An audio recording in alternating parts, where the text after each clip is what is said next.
take us away. Leave the city behind. We're on our way to find blue skies. Hey everyone, welcome to Trail Sage, and today we're talking about the Hoka Clifton 5. Now I've got about 300 miles logged in this shoe so far, and I absolutely love it. So today I thought I'd give a long-term review to tell you how this shoe has been holding up. Now I realize that the Hoka Clifton 7 is out, and you're probably thinking, why now? Well, I didn't have a YouTube channel about a year ago, and two, this shoe is still available, and it's completely worth buying even today. So let's talk about the details of this shoe.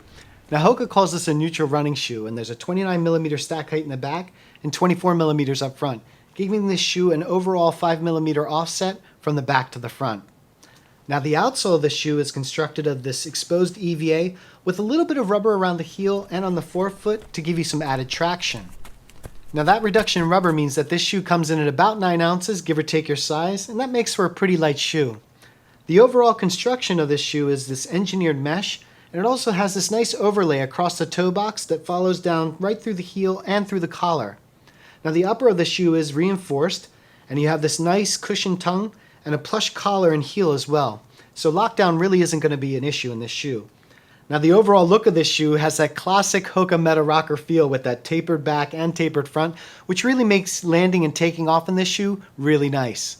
So what do I love about this shoe? Well, let's start with this mesh. It's really soft and comfortable. I also really appreciate the amount of cushioning in this outsole. It really makes for a comfortable run. It almost feels like I'm running on top of pillows. And then regarding the lockdown, it's been absolutely fantastic. I tie this shoe once at the beginning of my run, and I don't have to keep making adjustments to it. In terms of durability, this shoe's been holding up fantastic. I have about 300 miles. I run on pavement as well as gravel in this shoe, and there's really no visible marks to the mesh at all. The exposed EVA has been holding up great. There's a little bit of wear on the rubber in the heel and the forefoot, which is to be expected. But I think I'm going to still get about another 100 miles out of this shoe before I have to officially retire it. The shoe is not the lightest shoe I own, but you know what? I'll trade a little bit of a weight penalty for the added comfort. Now in terms of dislikes, there's not much that I dislike about this shoe. But probably the biggest drawback for this shoe is the mesh. And I realize I said that the mesh is really soft and comfortable, but it's also really thick. And when I compare it to something like the Rincon 1, where it's more of a single ply mesh, this shoe is extremely breathable.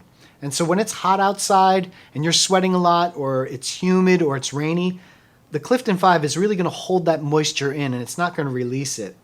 The other thing I really don't like about this shoe are the laces. They're extremely thin, and I don't know about you, but I can't stand thin laces.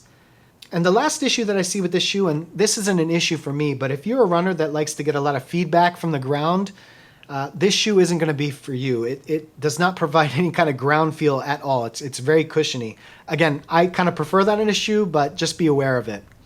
Now, regarding who this shoe is for and when do you use it? Well, it's not a race day shoe. There's no carbon plate in it. It's not responsive. It's not extremely lightweight.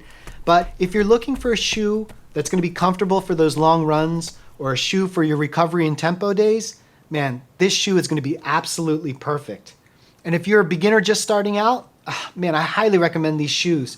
Now that the Clifton 7s are out, you can pick these 5s up for about $100 and probably even less than that. And I gotta tell you, it's worth every single penny. Well, that does it for this week's episode. I hope you enjoyed it, and thanks for watching.